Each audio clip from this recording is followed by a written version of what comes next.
બીપીઓની આપણે વાત કરી ગયા. હવે બીજો પ્રકાર છે કેપીઓ, જેને કહેવાય નોલેજ પ્રોસેસ આઉટસોર્સિંગ. બરાબર, નોલેજ પ્રોસેસ આઉટસોર્સિંગ. તો જોઈએ કેપીઓની સંકલ્પના. કેપીઓ એટલે જ્ઞાન સંબંધિત પ્રક્રિયાનું આઉટસોર્સિંગ. પહેલાંમાં કેવું હતું, બીપીઓમાં માત્ર કાર્ય કરવામાં આવતું, જે પરચુરણ કાર્ય હોય એના પર ધ્યાન આપવામાં આવતું. જ્યારે કેપીઓમાં જ્ઞાન સંબંધિત, બરાબર, જ્ઞાન એટલે કે નિર્ણય લેવાના સંબંધિત કાર્ય હોય એવાનું અહીંયા આઉટસોર્સિંગ, બરાબર, એવા કાર્યનું અહીંયા આઉટસોર્સિંગ કરવામાં આવતું.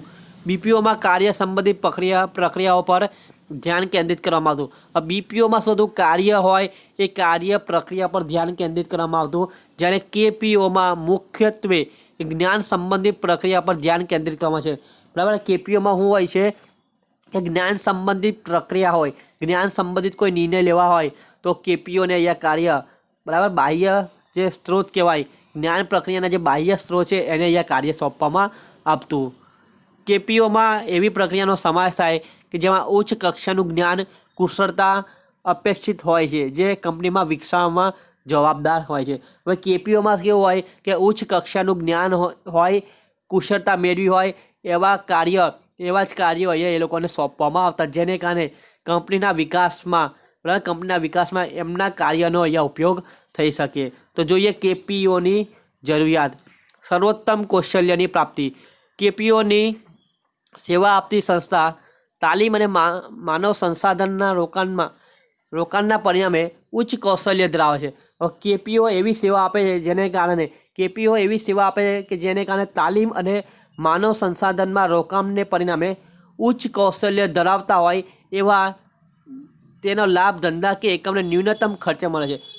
જેના પાસે તાલીમ મેળવેલી હોય અને જ્ઞાન પૂરતા પ્રમાણમાં હોય તેવા વ્યક્તિઓનો અહીંયા લાભ મેળવવામાં આવે છે, પરંતુ એમને ન્યૂનતમ ખર્ચે એટલે ઓછામાં ઓછા ખર્ચે ધંધાકીય એકમને એનો લાભ મળતો હોય છે.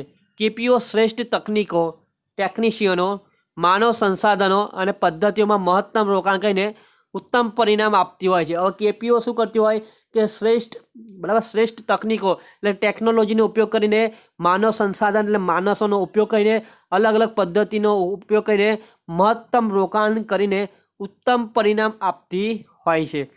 કાર્યનો અનુભવ હોવાથી તેમને ઉચ્ચ કક્ષાની નિપુણતા પ્રાપ્ત કરી હોય છે. અહીંયા જે કેપીઓ પાસે આપણે કાર્ય કરવાનું હોય છે એ કેપીઓ પાસે જે કાર્ય થતું હોય એમના પાસે ઉચ્ચ કક્ષાની નિપુણતા એટલે ઉચ્ચ કક્ષાનો અનુભવ હોય છે. કૌશલ્યની આ નિપુણતા ધંધાકીય એકમને ન્યૂનતમ રોકાણના મહત્તમ લાભ થાય છે. હવે કૌશલ્યનો અહીંયા જે લાભ મેળવે છે એ ધંધાકીય એકમ ન્યૂનતમ એટલે ઓછામાં ઓછું રોકાણ કરે છે અને મહત્તમ લાભ મેળવે છે. આગળ સ્ત્રોતોનો મહત્તમ ઉપયોગ. પ્રત્યેક ધંધાકીય એકમો પ્રાપ્ત સ્ત્રોતો મર્યાદિત હોય છે. આ પ્રત્યેક ધંધાકીય એકમો પાસે જે સ્ત્રોત હોય, સાધન હોય એ કહેવાય મર્યાદિત. આઉટસોર્સિંગના કારણે એકમના માનવ સંસાધનો મુક્ત બને છે, તેનો મહત્તમ ઉપયોગ ગ્રાહકલક્ષી પ્રવૃત્તિઓમાં કરી શકાય. હવે આઉટસોર્સિંગ જો કરવામાં આવ્યું હોય તો આઉટસોર્સિંગના કારણે એકમના જે માનવ સંસાધનો હોય છે એ મુક્ત કરવામાં આવે છે અને તેનો મહત્તમ ઉપયોગ ગ્રાહકલક્ષી પ્રવૃત્તિઓમાં કરાય છે.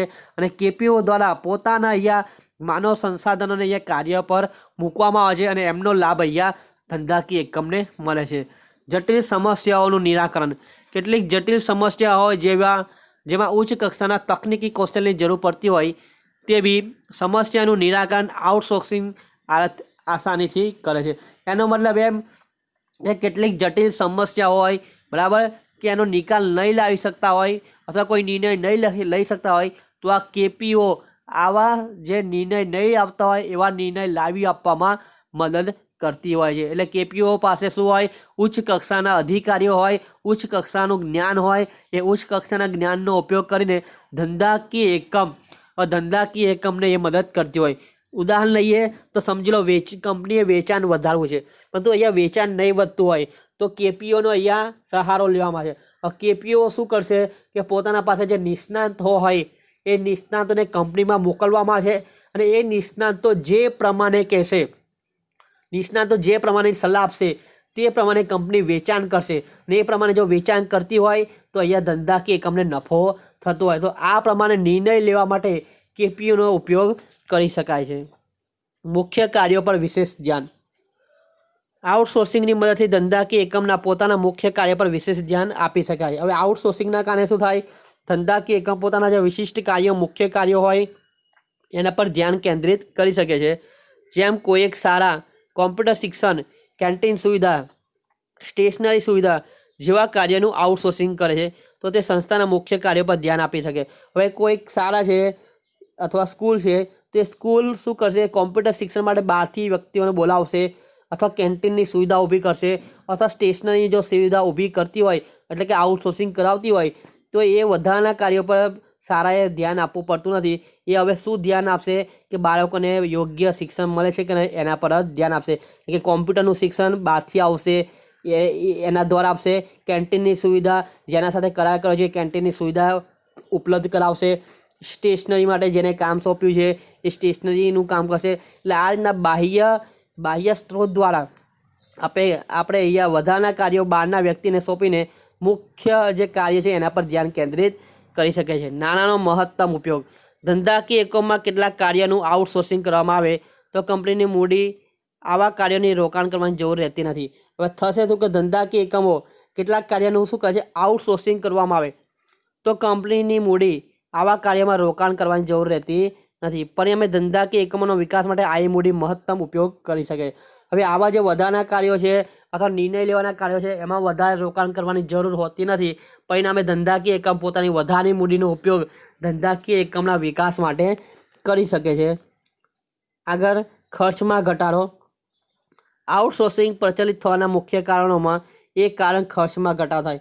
હવે આઉટસોર્સિંગનો ઉપયોગ કરતા હોય તો એના કારણે ખર્ચમાં શું થાય, ઘટાડો। કંપનીના બજાર પ્રક્રિયા, સંશોધન, વિકાસ જેવા કાર્યનું આઉટસોર્સિંગ કરવાથી ધંધાકીય એકમનો ખર્ચમાં ઘટાડો થાય। બરાબર, અહીંયા કંપનીએ જો બજાર પ્રક્રિયા સંચાલન જો કરવું હોય, સંશોધન વિકાસ કરવો હોય તો એક અલગથી અધિકારીની નિમણૂક કરવામાં આવે। બરાબર, સમજી લો એક ઉદાહરણ લઈએ આપણે કે અહીંયા કંપની શું કરે છે, બજાર પ્રક્રિયા અથવા બજાર સંશોધન કરે છે, એક અધિકારીની નિમણૂક કરે છે। હવે અધિકારી હોય એ બજારનું પૂરેપૂરું જ્ઞાન ધરાવતો હોય, બજારમાં શું પરિસ્થિતિ છે, ગ્રાહકો શું વાત કરવા માગે છે, ગ્રાહકો શું વસ્તુ મેળવવા માગે છે, એવી બધી જ માહિતી એના પાસે હોય। સમજી લો કંપની એની નિમણૂક કરતી હોય, કંપની એને પોતાને ઓફિસમાં રાખતી હોય, પરંતુ એને ઓફિસમાં લાવવા માટે અથવા એના જ્ઞાનનો ઉપયોગ કરવા માટે આપણે એને 80,000 સમજી લો પગાર આપવો પડતો હોય। એ 80,000 પગાર એને આપતા હોય ત્યારે જઈને એ બજારની માહિતી આપશે, પરંતુ કંપની શું કરશે કે KPOનો ઉપયોગ કરશે।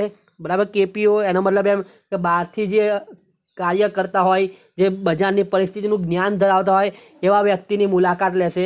હવે એવો વ્યક્તિ દરેક માહિતી કંપનીને આપશે, પરંતુ એના માટે કેટલા લેશે, 50,000। સમજી લો 50,000 આપવાથી બજારની માહિતી મળતી હોય તો અહીંયા કંપની અધિકારીની નિમણૂક કરશે નહીં, કારણ કે અધિકારીને કેટલા આપવા પડે, 80,000। જ્યારે આવી સંસ્થા હોય KPO તેને કેટલા આપવા પડે, 50,000। એટલે 30,000 અહીંયા શું થાય, ખર્ચમાં ઘટાડો થાય। 30,000 રૂપિયા શું થાય, ખર્ચમાં ઘટાડો। તો આ પ્રમાણે કંપની ખર્ચમાં ઘટાડો કરશે। જોખમમાં ઘટાડો, વર્તમાન પરિસ્થિતિમાં બજાર હરીફાઈ, સરકારી નીતિ નિયમો, વિવિધ તકનીકોમાં ખૂબ જ ઝડપથી પરિવર્તન આવતા હોય, ધંધાકીય એકમોએ કરેલું રોકાણ સમય જતાં ઉપયોગી રહેતું નથી। આઉટસોર્સિંગથી તેમાં જોખમોમાં ઘટાડો થાય। હવે સમજી લો આપણે કોઈ અધિકારીની નિમણૂક કરી હોય, સમજી લો એને આપણે 80,000 પગાર આપતા હોય, બરાબર, અને 80,000 પગાર આપતા હોય, બજારની હરીફાઈ, સરકારની નીતિ નિયમો અને ટેકનિકમાં ખૂબ પરિવર્તન આવતા હોય અને એનું જ્ઞાન એના પાસે નહીં હોય તો 80,000 આપણને શું થાય, નુકસાન, એટલે જોખમ આપણું વધી જાય। પરંતુ આપણે શું કરી દઈએ છીએ, 50,000માં KPO પાસે કામ કરાવતા હોઈએ અને આવું કોઈ પરિબળમાં ફેરફાર આવે અથવા પરિવર્તન આવે તો આપણે તરત શું કરીશું, 50,000 આપવાના બંધ કરશું, એની આપણે સેવા ટૂંક સમય માટે બંધ કરી દઈશું। એટલે 50,000નું જોખમ આપણા પર રહેશે નહીં। જેવા એ સમય બદલાય, ફરીથી સરકારની પોલિસી બદલાય, ફરીથી આપણે એનો ઉપયોગ KPOનો ઉપયોગ કરશું। તો આ પ્રમાણે જોખમમાં શું થાય, ઘટાડો કરી શકાય। KPOનું કાર્યક્ષેત્ર જુઓ તો વ્યાપાર અને બજાર સંશોધન માટે, કાયદાકીય સેવાઓ માટે, મેડિકલ સેવાઓ માટે, તાલીમ અને માર્ગદર્શન માટે, સંસાધન અને વિકાસ માટે, કોમ્પ્યુટર પ્રોગ્રામિંગ માટે, એનિમેશન અને ડિઝાઇન માટે, આટલા 7 કાર્યો માટે તમે KPOનો તમે ઉપયોગ કરી શકો। હવે કાયદાકીય સેવાની એક વાત કરી લઈએ કે કાયદાકીય સેવા એટલે કે વકીલને આપણે પોતાની ઓફિસમાં રાખીએ, બરાબર, એને આપણે પરમેનન્ટ કરતા હોય તો સમજી લો આપણે એને 50,000 પગાર આપવો પડે, પરંતુ જ્યારે આપણે વકીલની જરૂર હોય ત્યારે આપણે બહારથી વકીલ જો રોકતા હોઈએ, બહારથી જે વકીલ મળતા હોય એને આપણે 30,000 રૂપિયા આપીને આપણે કાર્ય કરાવતા હોય, જેને KPO તરીકે ઓળખવામાં આવે છે. 30,000માં આપણું કાર્ય કરી નાખશે. પરંતુ જો આપણે પરમેનન્ટ કોઈ વકીલને રાખતા હોય તો આપણે દર મહિને 50,000 ચૂકવવા પડે, જે આપણો શું ગણાય? ખર્ચ ગણાય. એટલે આ ખર્ચમાંથી પણ તમે KPOને જો કાર્ય સોંપતા હોય તો ખર્ચમાંથી શું થાય? બચાવ કરી શકાય છે. એટલે આ પ્રમાણે આપણે BPO અને KPO આપણે વાત કરી.